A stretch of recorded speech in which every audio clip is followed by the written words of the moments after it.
સુરતથી જ્યાં જીએસટીના ખોટા બિલ બનાવનાર પર દરોડા પાડવામાં આવ્યા। ઇકોસેલે બોગસ બિલિંગનો પર્દાફાશ કર્યો છે।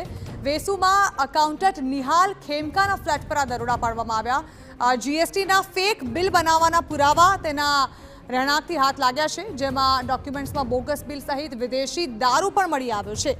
ઘરમાંથી 10.20 લાખની રોકડ રકમ પણ મળી આવી છે। 9 વિદેશી દારૂની મોંઘી બોટલ પણ ઇકોસેલે ઝડપી છે। દારૂનું લાયસન્સ ન હોવાથી પ્રોહિબિશન એક્ટ હેઠળ ગુનો નોંધાયો છે। રિંગ રોડ પર જસ્ટ માર્કેટમાં આવેલી ઓફિસમાં પણ રેડ પાડવામાં આવી। 57 અલગ અલગ ફોર્મના સ્ટેમ્પ પણ પોલીસને મળી આવ્યા છે। ઇકોસેલે આરોપીને ઝડપી વધુ પૂછપરછ હાથ ધરી છે। આ અંગે વધુ માહિતી સંવાદદાતા બળદેવ સુથાર આપી રહ્યા છે। બળદેવ, ખોટા જીએસટી બનાવનાર ઝડપાયો છે, ઇકોસેલે આ કાર્યવાહી હાથ ધરી છે। જાણવા માંગીશું કઈ રીતે આ કાર્યવાહી કરવામાં આવી અને શું શું હાથ લાગ્યું છે?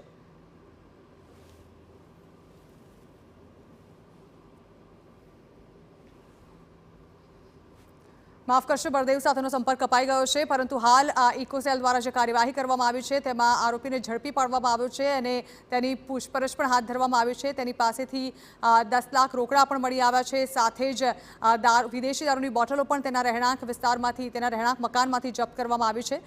બોગસ બિલિંગનો પર્દાફાશ કરવામાં આવ્યો છે અને જે આરોપી છે તેને ઝડપી તેની પૂછપરછ હાથ ધરવામાં આવી છે, જેમાં છેલ્લા કેટલા સમયથી તે આ પ્રકારે સ્ટેમ્પ બનાવી રહ્યો હતો અને ખોટા જીએસટી બિલ બનાવતો હતો તે વિશે જાણકારી મેળવી શકાય।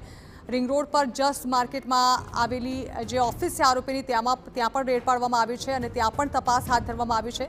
હાલ જે કાર્યવાહી કરવામાં આવી છે તેમાં અત્યાર સુધી અલગ અલગ ડોક્યુમેન્ટ્સ, બોગસ બિલ અને વિદેશી દારૂ મળી આવ્યો છે।